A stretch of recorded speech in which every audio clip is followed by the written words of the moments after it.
Welcome to the Joe Kilgallon podcast, aka Kilgallon's Pub. Doing another solo edition of the podcast because you guys loved the last one. Got a lot of great compliments on the last one. And as always, I like to start off my podcast by thanking all the listeners, thanking you, listening in your car, thinking, oh shit, I'm about to be late. But hey, I got Kilgallon's Pub right here in the podcast. Maybe you're a little hungover. Maybe the sound of my voice is making you think, I can make it, goddammit. If Joe Kilgallon could do a podcast by himself for half an hour or so, talking like a fucking lunatic in his goddamn basement, maybe you're going to be okay. Maybe that bad day is going to go away, you know, because snow's starting to melt outside, depending on where you are. Maybe you live somewhere where the weather's nice year round. And if that's the case, then you have nothing to complain about. Fucking nothing. Because it's sunny every goddamn day. You know what I would do if I was back living in the sunshine every day? I'd pull my pants down, take my penis and balls out. But, I wouldn't do it where it's like a crime. I'd be like in the comfort of some sort of yard or enclosed area. Maybe you got a balcony and just let the sun hit it. And if you're a woman, same thing. Take the vagina out and let the sunshine shine there. I often wonder, are we not getting vitamin D to our power zone? All human beings, this is our power zone. Some people think it's the heart of the brain. Nah, I think it's the area that creates, that does the true creating if you choose to create. Maybe you're just like, nah, I want this just for the fun. I don't want to create anything. I get that too. Totally get that too. I'm not gonna be one of those people who's like, hey, you better have fucking kids. No, less kids makes it the odds of my kids being more successful. So whenever I meet people who are like in that age range where they're like, oh, we think about getting married and having kids, I go, you don't need to. Less out of you, because then there's less competition from my boys. Not that it matters, because if you want to have kids, my boys will find a way to cut your fucking kids down. Know that shit. I don't know why I started the podcast off like this. I wanted to thank you guys for being great listeners, and a shout out to the Patreon subscribers. I asked some of the Patreon subscribers if they had any things they wanted me to do on the Solo Rant podcast. Maybe I'll keep those bonus just for you Patreon subscribers. But one of them I'm going to bring out for you guys. I'll do that a little bit later. That's what they call a little tease. Chad McDaniel, you're going to have your wish. I'm going to do one of the things you suggested a little bit down the road. But now I got to start off with something I did the last time I did a solo podcast. We're coming back at you with dumbest tweet of the week. These are tweets I've come across on Twitter over the last 7 days that have just made me go, this is the stupidest website and what's ruining all of us. I've said time and again, look, I'm not a hater of social media. How can I be? I'm talking to you guys via podcast on YouTube. I'm all over TikTok these days. Instagram's fun. That Instagram Explorer page, that'll get you in some trouble. You ever go search something legit on Instagram where you're like, oh, I got to find so-and-so had a post. I can't find it. So I got to search to go to their actual Instagram profile and find that post because I want to read it again or I want to look at the picture. You go to the Explorer page, it is just European fuck city. You know what I mean? They're clothed, but barely. Barely. You'd think it'd be like, okay, just let us see the nipples. Why are we so weird about nipples? Because I could see everything else. You know what I mean? These bikinis. I got to say, ladies, you've done me a solid because ever since I was a little boy, about this high, I kept thinking to myself, I want to see more of that. And every year your bathing suits have been like, you know what, Joey? Here's a little bit more just for you, slugger. They'd call me slugger in this fantasy. And every year, they get tinier and tinier. And I love that they're going higher up on the hip and narrower in the vagina region and just like floss up the butt. It's great. Tan cheeks, amazing. Some of these women look like they have really warm butts. Like if I came in from the cold here in Chicago, shoveling 3 feet of snow, I want to come in and put my face on some of that ass cheek because I think it would warm me right up. Get the blood flowing throughout. I just think it looks heavenly. But anyway, back to social media in general. I think Twitter has become the catalyst. Facebook, I think we've all accepted, is just for insane stuff. I just feel like it's just drama. If you want the high school drama, any kind of drama, people who work with each other bitching about work, that's really what that is. The only value I get out of Facebook anymore is it's good for, there's some group stuff. If you're like in a group, you could share stuff within the group. That's cool. And you could say, hey, anyone know a good mechanic? That's where Facebook's good for.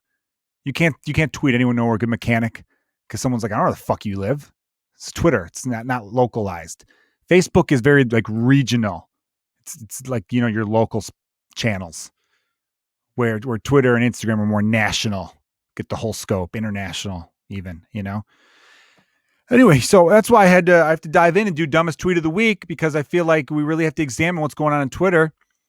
Mike Leibovitz, great comedian, great friend. He texted me because he went on TikTok. He's new to TikTok. Everyone follow Mike Leibovitz on TikTok. Search Lebo comedian. I don't know how you'd find him, but I'm sure he's there. Just type Mike Leibovitz. He looked at the comments. I told him I posted a clip of when me and him were talking about Michael Jackson songs. Just to refresh everybody, he was on the podcast a few months ago, and he's talked about how Michael Jackson's Bad album, he had some song titles that were a little bit like, you trying to tell us something there, MJ? What are you trying to tell us? Because like the lyrics, I'm bad, I know it. The song Man in the Mirror, I'm talking to the man in the mirror. I'm asking him to change his ways, right? There's just the opening, there's a lot of I'm a smooth criminal. Right? Like it just seemed like, anyway, the point was, it was funny. He was making a joke. And I'm a huge Michael Jackson fan, and I know Lebo likes his music too, but we were having some fun with the idea of like, what the fuck's MJ doing? People on TikTok were acting like we made fun of their own mom and dad. They're just like, you piece of shit. How fucking they went insane. And I'd been saying how TikTok's not like as nutty as like Twitter is. I think the thing with Twitter is, I'm going to get to this. This will be the theme of today's podcast. I'm actually stealing this from Tim Dillon, or the inspirations from Tim Dillon, as how being rational, you get nothing. You get nothing from being a rational person. Zero. Meaning like you think logically and you take things as they are. Because we've gotten to the point where every fucking thing has become like almost like politicized in a way, where you can't just take things as they come and be like, oh, here's my thoughts on this. It's kind of like, well, let me open up my little fucking handbook and think, what are the people I align myself with? What did they say about this? And how could this get twisted around and blah, blah, bullshit. And so, yeah, if you're just like a regular, not regular, that's not the word I'm fucking looking for. But if you're not extreme, it's, you know what I mean? You're not going to get fucking, you're not going to become rich. Think about it. The people who go kind of extreme and go hard in the paint, one way or another, they find big followings. That's why I'm a big fan of YouTube and TikTok, because it's like, here's my stand-up. And here are my podcast clips, of course, too. Those were what I throw on those two platforms. So it's just people are judging me on that stuff. It's not like where I feel like Twitter is so, if you're a dude like me, straight white dude, I could say all the far left-wing shit, and they're like, well, I'm not going to promote or push you or give you an advantage because you're a straight white male and you've already had all the advantages, And then I'm not fucking far right. I'm not. So I'd be a fucking liar to be even like leaning toward that way. All right. I'm left, but like center on a lot of stuff. Like I'll admit that. And there's nothing in that wheelhouse on Twitter. Twitter's a bad app for you if you're in the center. It just really is. Like, because I could have a discussion on a lot of shit. Where I could be like, all right, I can see your point on that. You know what I mean? Or I try to like figure out, where are you coming from? How do we, even if it's something real, there's a few things I'm like, I'm not budge on that. I think everyone should have healthcare. I won't budge on that one.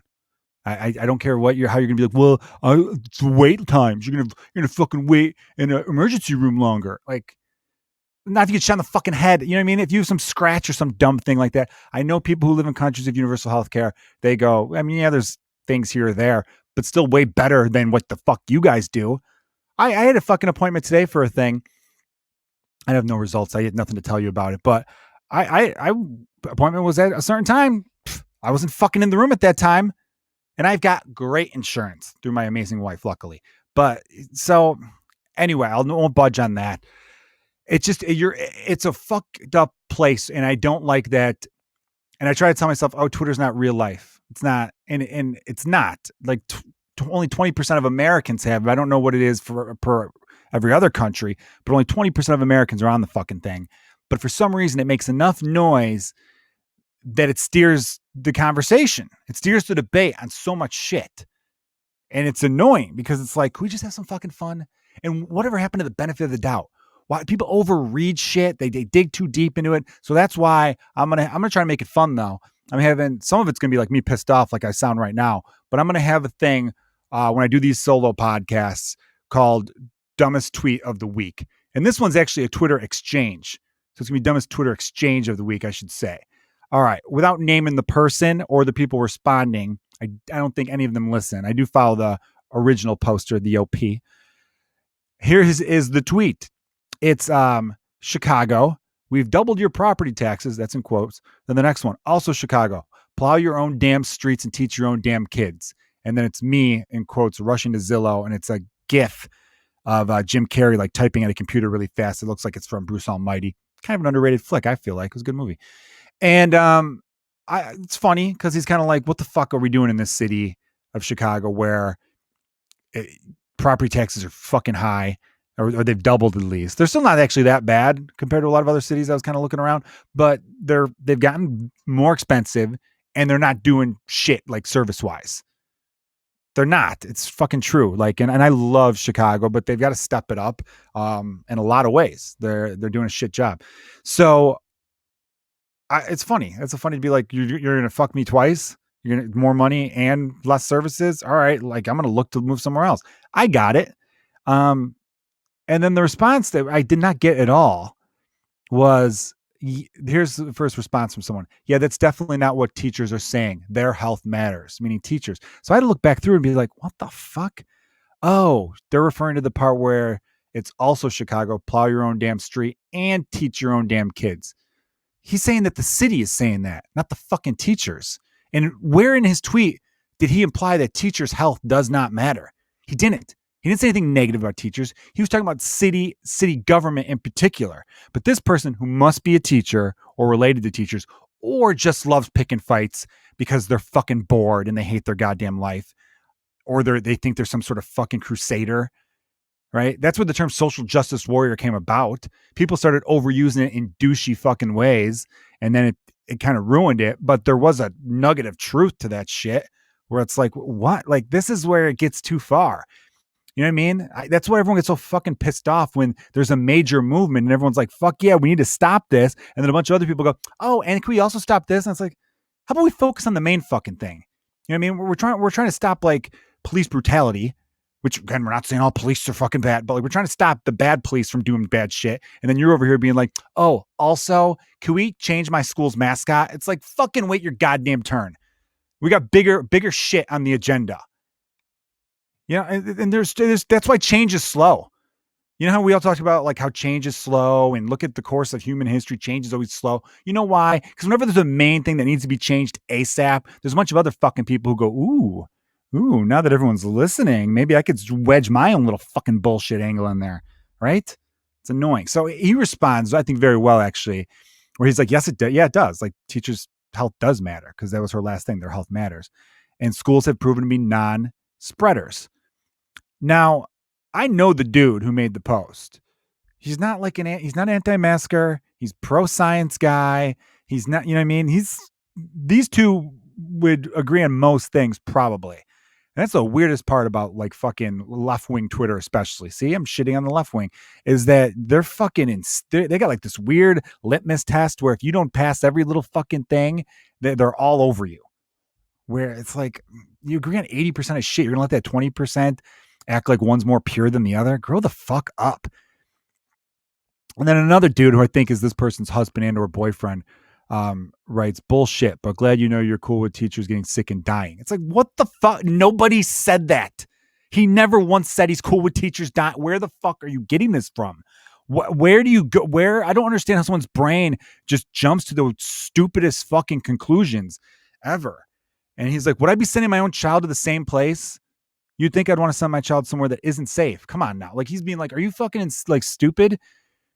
Do you think I'd be like, obviously if teachers were so would my kid. So why would, you know, I don't know. I think there was new science that showed that they're not like super spreaders, but they can spread, because I'm related to teachers where their schools have had to shut down because of a COVID case or two.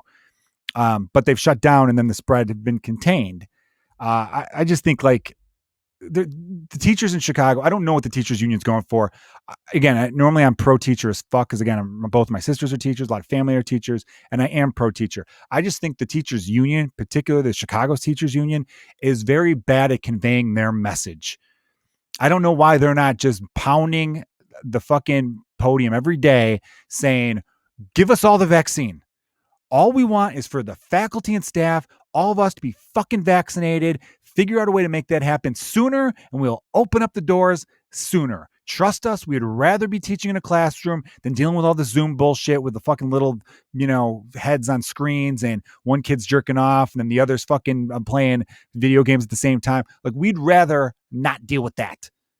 But they don't say that. They always go, well, we're looking for certain measures to take place. And if the measures are met, then we could, the schools, we're just not really sure if they're socially distanced enough and all that kind of shit. Well, you know what? Get rid of half the fucking desks. I know they're like schools are already overcrowded, but figure out a way. Some schools in the suburbs are doing it where they're doing half and half.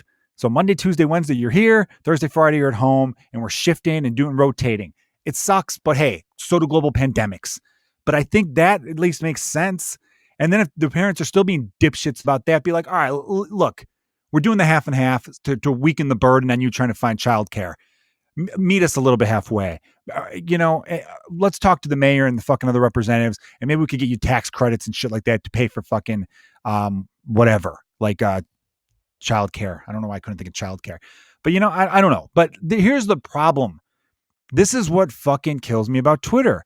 Instead of three people having an intelligent exchange, it was immediately going to labels because the world of Twitter is about what box do you fit in. And very, very intelligent people who I respect do this sometimes. I see it constantly. And I don't know if it's because we've been reprogrammed, or at least the people who spend too much time on Twitter have gotten reprogrammed into thinking that like they must see these like fucking flags where it's like, oh, wait a minute. Did he say something bad about teachers? I feel like I have to trash him just to show the world that I'm one of the. Are we all constantly in this like never-ending merry-go-round trying to prove we're one of the good ones always?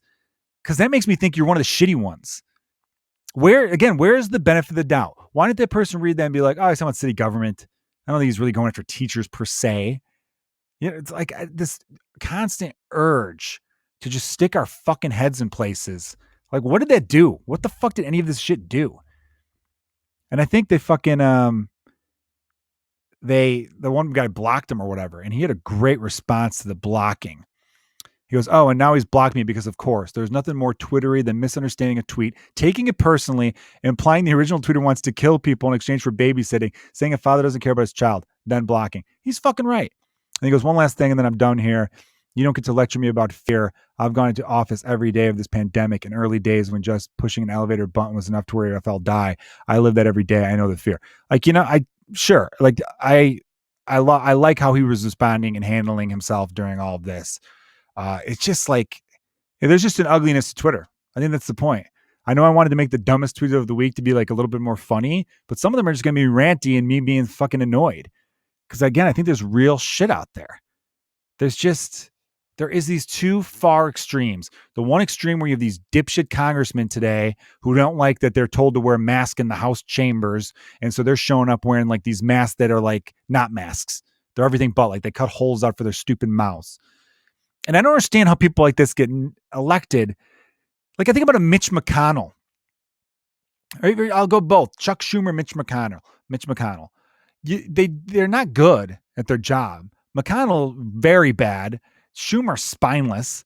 McConnell, at least openly kind of evil about his shit, right? Where Schumer tries to be like, I'm for the regular person and we're going to give you this, this, and this. And then later it's half of what was promised and still he keeps his head up high like he's a champion of the working class and of the average person. Where it's like, you fucking didn't give us anything. You know what I mean? I need stitches and you give me a Band-Aid, you fuckhead. Like that's him. Where McConnell is just so like openly terrible and clearly screws over his own constituent. That's the word. It's so badly where I'm like, how the fuck? Like Kentucky's poor. It's one of the poorer states. It's uneducated. And then I'm like, oh, that's why. I mean, no offense, Kentucky. I've been through Kentucky and I've had good times. Have I performed in Kentucky? Yeah, a couple times. And and I've had good times there. And I've met people from Kentucky, and they're great. But I just don't understand how that guy keeps getting elected. He looks like a fucking turtle, old man. I know that's like the cliche with him, like he looks like a turtle dude, but he does. He does. He looks like he should be coming out of a shell. Be like, I'm Mitch McConnell. I don't know his exact voice, but I know it's like that. Like he just has anyone ever looked less cool than Mitch McConnell? See, in my head, I'm like, if I read about him on paper, I'd be like, I got to imagine him to be kind of a strapping, big, tough looking Kentuckian. And I'm like, that's the guy? Really? The Democrats can't nominate one like former football player, someone who served, even like they don't have to be that bright, but you can't. Isn't so much of elections like fucking popularity contests? And the same thing with those schmucks I was telling you about before, who was like, oh, we're anti-mask, we're going maskless. They all looked like the fucking worst, ugly, fat, just unattractive. Not to say you can't be ugly and unattractive and serve in office, but if you're going to be a piece of shit, you'd think you'd be a good looking piece of shit. You know, you ever have a friend who's dating someone and you're like, why is she with that guy? He's a fucking asshole. And you're like, he's a good looking guy. Same, it's like, why is he with her? And it's like, she's pretty hot. Like you understand that. Like in my head, if I'd read about like Ted Cruz, you read about that loser who I've ranted about enough, complete fucking loser. I don't know how, if you're close with him and you can't respect him, you just can't. He's, again, Trump said his wife was fat and ugly and his dad is a murderer. And for 4 years, Ted Cruz was like, can I lick your balls more? Just please let me lick your balls. Like that was Ted Cruz. That accent, pretty dead on for a Cuban Texan who's born in Canada. Weird dude. So like you're a Ted Cruz and I read about all the shit you've done on paper and I've never seen you. I'd be like, he's probably striking because ugly people can't get away with all this shit. And then you see him and you're like, wow, just terrible beard, bad haircut, just nothing good there. And you could do all that. Are you tall? You're not even tall. What the fuck? Like, I don't get it. There's that far right wing nutbag side that just like, fuck mask. I'm going to lick fucking doorknobs. Fucking can't get me sick. Can't hurt my freedom, which cracks me up because they're the same people who, if they like hear about like a crime that happened 12 miles from their house, they're like, you can't go anywhere these days. It's like, okay, sure. Yeah, that makes sense. Fucking coward. Then you got the far left dudes who like, yeah, take COVID seriously. Obviously, my wife's a COVID nurse, but they're like, how dare you walk through an empty park without wearing a mask? Really? You're going to walk your dog through several acres of open land with nobody nearby without wearing a mask? Is that what you're going to do? Okay, cool. Well, I hope you said goodbye to grandma because she's dead now. She's fucking dead because of you and your selfish bullshit. It's people like you, which is why we're never going to get out of this. Like, that's like, you can't. But the thing is, that person I just told you about, that person I just did a stellar impression of, again, my impressions on this podcast have been fantastic. That whole rant would have gone viral, would have got so many fucking likes. If they had a podcast, their Patreon would be fucking $50,000 a month, just dominating. And it's just, that's why like I root for like the genuine people who have really found like true success and shit like that. But you got to have a fucking, you know what I mean? You got to have like a raw honesty, or you got to have some sort of like edge, some sort of I don't give a fuck to get a response. Because if you're kind of, you play in the middle there where you're just being chill, and even if it's honest, like I feel like I'm not pretending one way or another. I'm being me. Nobody goes out of the way to be like, I got to fucking support this person, this logical bastard. I gotta fucking, I mean, there are people out there. I've got unbelievable fans and listeners. I love you guys all to death. I'm not talking about me in particular. I'm saying in general, because I won't shy from an opinion. But if you're one of those people who's just like, take information as it comes, you don't, and I know a few of those people, they're kind of fucking cool. They're cool. Hey, what do you think about that? I don't really know. I don't have enough information about it one way or another, I remember my one friend, we were like, when COVID was first like really starting to dig in, it's like how long do you think we're gonna be shut down for? Do you think this whole shutdown thing? I mean, Sweden's doing this thing where they're just, fuck it, we're gonna be open, we're gonna get this herd immunity. You think we should try that here? Like, I don't know. I've read a little bit about the Sweden thing, but the information just isn't there yet. Their neighbors, Norway and Finland, are trying something different. I don't know. Like those people, I'm finding them to be so fucking cool. The people where you like ask them a question and they don't immediately try to flex any kind of knowledge. They don't try to be smarter than they are. They just kind of go, all right, well, let me think about it. All right, here's what I would do. And then they kind of break it down. If you have friends like that in your life, fucking keep them around. Because I think those are people that you could grow with. And I think those are the best kind of friendships too, man, no matter what age you're at. If you know people who aren't quick to be, because I think our whole society and so much of this is 24-hour news networks and social media, which with Twitter in particular go hand in hand, where it's like, we got to be the first to break the story. Fuck the facts, fuck being right. We got to let people know. And it's like, you'll find out, settle down. Yeah, I don't know. I'm on a truth kick these days, which is funny because I did a Zoom show for Zanies. It wasn't really Zoom. It was on YouTube. It was live streamed on YouTube. Zanies Comedy Club in Chicago, everyone. I got a couple dates I'll be announcing at the end of this podcast. They did a really cool thing. My guy, James Webb, my former producer, who I'm still good friends with. We just, Comedians You Should Know started a network, everyone. Comedians You Should Know podcast network I'm on right now.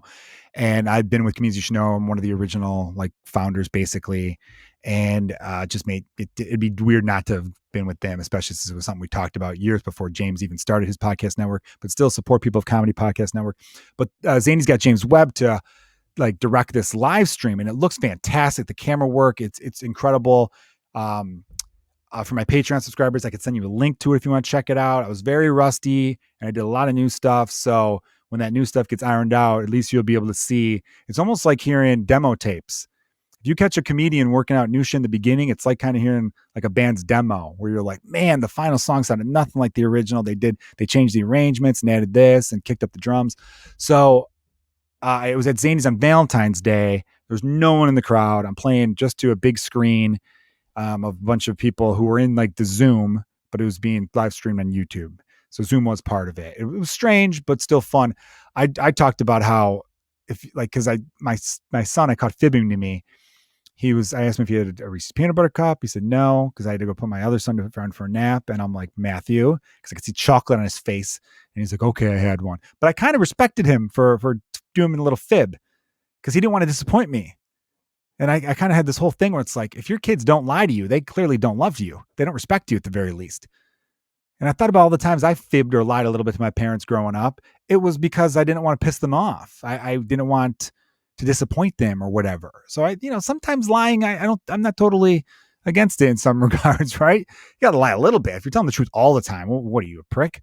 You know what I mean? It's just mean after a certain point. But I definitely feel like as a comedian or as someone doing a podcast, you definitely want to come from an honest place.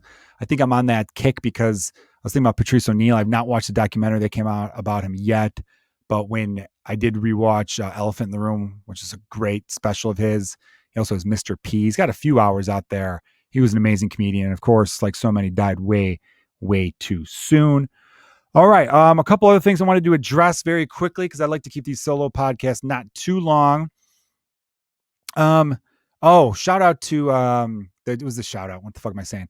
It was the 2-year anniversary of good old Stephen Brody's passing. It was 2 years ago yesterday, February 22nd. Thank you. Who am I thanking? It was February 22nd. So it was 2 years ago that Brody Stevens passed away. Suicide. He died via suicide at 49 years old. And Brody had battled depression and a couple other things, was on medication and sadly went off the medication, was trying some new stuff. I think he's just, he found himself in a dark place, and it's terrible. So I know it's cliched, but if you're feeling down out there, don't be afraid to talk to someone. Don't. You know what I mean? Get fucking help. The brain is an important organ. You know what I mean? If your kidneys were in pain, you'd be like, I'm going to go see a doctor, and you wouldn't feel shame. Don't feel shame about your brain. All right? So, because Brody was fucking an amazing dude who preached positive energy. Look up Brody Stevens. So funny. One of the best live acts you'll ever see from a stand-up. Just, he would go into the crowd. He was just high energy. Just so much, just like fun and different, and a really nice dude. I owe a lot to him. And, yeah, I'm just bummed he's not around anymore, because I really felt like, Even though we lived in different cities, he was going to be one of those dudes that whenever he was in town, I was going to go out of my way to meet up with him. And I say that, but sadly, I didn't get a chance to meet up with him his last time he was in Chicago, which was about a week or so before he died, a couple weeks before he died. Just because I think I was sick. I was coming off of being sick, but I remember seeing the text where he's like, "Hey, we're going to meet up over here." And I'm like, I can't make it, which always sucks. I don't know if you guys have had that, but when I've had too many people I know die over the last couple of years, and I go back to see our last text exchanges. But then sadly, to save room on my phone, I did a thing where it automatically deletes threads after a year. So now those are gone. So now I'm a little bummed that I did that.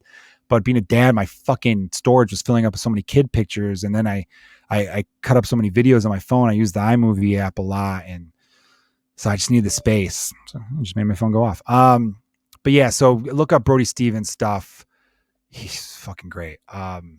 He introduced me to David Ross, the Cubs manager, and helped get me some gigs doing some really fun stuff. And I opened for him at the Improv in Hollywood, and just awesome dude. Yeah, just one of those guys. I remember being like, whenever I'm in LA, I'm gonna try to hit up Brody. And but yeah, just be good to each. Get the help if you need the help. All right. Fucking serious podcast today, slightly, right? Talking about friends who've died of suicide. I'm going on about society and all sorts of other stupid shit. All right. Oh yeah, Chris D'Elia, speaking of comedians, he came back with a video in which he said, been a while. Weird choice. I got nothing against. Let me start this off right now. I have met Chris D'Elia about 10 times, not like re-meeting him. I met him in LA when I was pretty new to LA. I was maybe a few months there. Jesus Trejo, who I believe is a Showtime special now. Great dude. Me and him were talking. Chris walked up. This is like, I don't know, a weeknight, I think, at the Comedy Store. Like the shows were just starting to get going. And Chris knows Jesus and what was I going to fucking say? Oh yeah. So anyways, he was just like, what's up? And he introduced me saying, oh, this is Joe Kilgallon. He just moved here from Chicago. He's a comic. He's like, oh, what's up, man? How you doing? Shook hands. He's like, what clubs you from in Chicago? I'm like, all of them. Laugh Factory, Lot Zanies. He's like, oh yeah, that's cool, man. Yeah, I was there a couple of years. And we just talked a little bit. Nice guy. Then whenever I was at Laugh Factory, because I got past there, he was regular Laugh Factory. He'd usually close out like the 10 p.m. and I would open the midnight, or sometimes it'd be like weekday shows where he'd be up earlier. And anyway, we passed by each other's in the halls of these clubs a lot. We'd be like, hey, what's up, dude? How you doing? Hey, good to see you, man. Just like chit chat. Nice dude. I always thought nice guy. And I know a lot of people who've seen his stuff on Netflix and they're like, this guy's overrated as fuck. I'll say this. I don't think he translates to like a hour-long set or a fucking 5 minutes late night set. He doesn't like translate in that area as well. That dude was as a fucking killer of a live act. Ask anyone who's ever seen him, and they'll tell you they've never seen anyone kill harder. I really mean this. And I know some of you listening right now might be like, that guy's not funny at all. What are you talking about? Again, it's different when you're in the room. And even if you were in the room, you might not think it's funny. Again, you very well might be in there being like, this sucks. But trust me, everyone around you is dying. That dude fucking destroys. And yes, I would see pretty much the hottest women in LA, which is the hottest woman in the world. That's not a stereotype. That's not a cliche. The most beautiful women in the country live in Los Angeles. They just do. I mean, I think if you're a real hot girl growing up somewhere, they're going to be like, you should go to LA. You're gorgeous. I think that happens, and they would be around him. And so I never saw him being creepy or anything like that. I'm just laying that out. Now, what he did and the evidence, there's no evidence of him banging anyone underage. Let's be clear about that. And it fucking sucks, but I have to say this because the whole stupid Twitter rant I went on earlier. I have to say I'm not defending what he fucking did. Okay, I have to fucking emphasize that because so much now people want to be like, well, you just said, yeah, I'm stating a fact. Okay, I remember with the Louis C.K. thing, people would be like, he fucking raped. I'm like, no, he didn't rape. Whoa, he was not accused of rape at all. It seems like you're a Louis apologist. I'm like, what? I'm telling you what the evidence is that he didn't do any of that. You're going to an extreme. He jerked off in front of women. He asked if he could jerk off in front of women. They giggled, going to see for real. He started jerking off. They're like, what the fuck? He never blocked doorways. I don't know why. See, now it sounds like I'm standing for Louis C.K. I'm not. I'm standing up for fucking facts. Okay, I'm a stickler for that shit. I think because history is my favorite subject. I grew up obsessed with baseball cards. I love stats. I hate when people get them wrong. Stats and facts, they all fucking intertwine. Anyhow, I think it's scumbag shit he was doing because it was like, oh, you're 17. Oh, I'm not gonna fuck you, but let's keep talking. It's grooming, they call it. But again, it's not a fucking. Some people are like, you should be in prison. I go, I don't think there's a law against that. I think it's just in poor taste and judgment. Now, there are some people who are like, he should never fucking come back to comedy at all ever. I don't think so. Look, I don't know. Maybe I'm a very forgiving person. I think in my life I've been too forgiving at times because it has bit me in the ass. But as long as you're not a murderer or a fucking rapist, and by rapist I mean also child molesting, because sometimes people separate that. They go murderer, rapist, child molester. I'm like, I mean, child molesters are rapists, right? If you're, as long as you're not one of those big ones, like something really heinous, I believe in second chances. I believe you could get counseling and become better and all that shit. Now, was the apology? I didn't watch the fucking. It was 9 minutes long. I think I watched like the first 5 to 6 minutes of it. I don't know. I think it could have been a better apology. I think he felt awkward. He said he was sorry to the people he hurt. I don't know if he said those people, those women specifically. So I was like, hey, you should probably really fucking emphasize that, man. And then he was some of the sex addiction thing, whether or not like that's real or whatever. I have seen people who they get to that point where it's the routine of do a show, kill.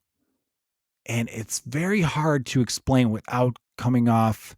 It's hard for I can't speak. It's hard for performers to explain the high you get from killing and owning the night. You just owned the people in the crowd's evening.